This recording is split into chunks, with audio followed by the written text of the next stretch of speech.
Kalau kita ngomongin soal sampah nih, data dari Sistem Informasi Pengelolaan Sampah Nasional dari Kementerian Lingkungan Hidup dan Kehutanan menunjukkan bahwa Indonesia menghasilkan 34,85 juta ton timbunan sampah pada tahun lalu 2022. Dari total tersebut ada 12,13 juta ton sampah per tahun yang tidak dikelola.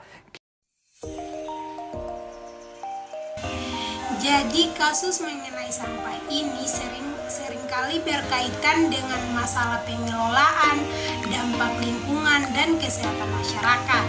Berikut adalah beberapa contoh kasus yang seringkali ditemukan terkait sampah ini. Yang pertama itu ada pengelolaan sampah yang buruk. Jadi banyak kota besar di dunia ini termasuk Jakarta sering mengalami masalah dalam pengelolaan sampah. Sampah menumpuk di tempat pembuangan sampah yang sudah penuh menyebabkan pencemaran udara dan air serta berpotensi menimbulkan penyakit. Ketidakmampuan untuk mengelola sampah dengan efisien baik secara pengumpulan maupun pemrosesan menjadi masalah besar di berbagai negara. Terus yang berikut itu ada sampah dan kesehatan masyarakat. Jadi sampah yang dibiarkan menumpuk di jalanan atau di permukiman bisa menjadi tempat berkembang biaknya penyakit. Dalam beberapa kasus, misalnya di daerah kumuh, sampah yang tidak terkelola dengan baik bisa menyebabkan wabah penyakit seperti demam berdarah dan diare yang dapat menular ke penduduk sekitar.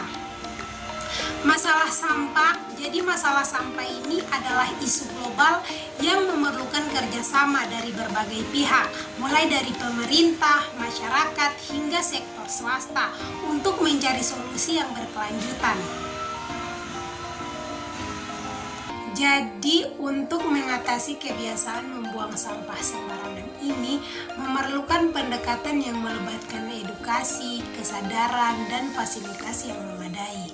Berikut beberapa cara untuk mengatasinya. Yang pertama itu ada edukasi dan sosialisasi. Yang kedua ada penyediaan tempat sampah yang memadai. Dan yang ketiga itu ada sanksi dan penegakan hukum. Yang pertama itu edukasi dan sosialisasi. Jadi dalam edukasi dan sosialisasi ini perlu meningkatkan kesadaran masyarakat tentang pentingnya menjaga kebersihan dan dampak negatif sampah terhadap lingkungan. Yang kedua itu penyediaan tempat sampah yang memadai. Jadi dalam penyediaan tempat sampah yang memadai ini pemerintah harus menyediakan tempat sampah yang cukup dan terjangkau di berbagai lokasi strategis seperti di jalanan, taman, tempat wisata, dan lain-lain. Yang ketiga itu ada sanksi dan penegakan hukum. Jadi dalam sanksi dan penegakan hukum ini kita perlu menerapkan aturan yang lebih ketat tentang pelanggaran membuang sampah sembarangan dan memberikan sanksi bagi yang melanggar seperti denda atau kerja sosial. Melalui ketiga kombinasi tadi diharapkan kebiasaan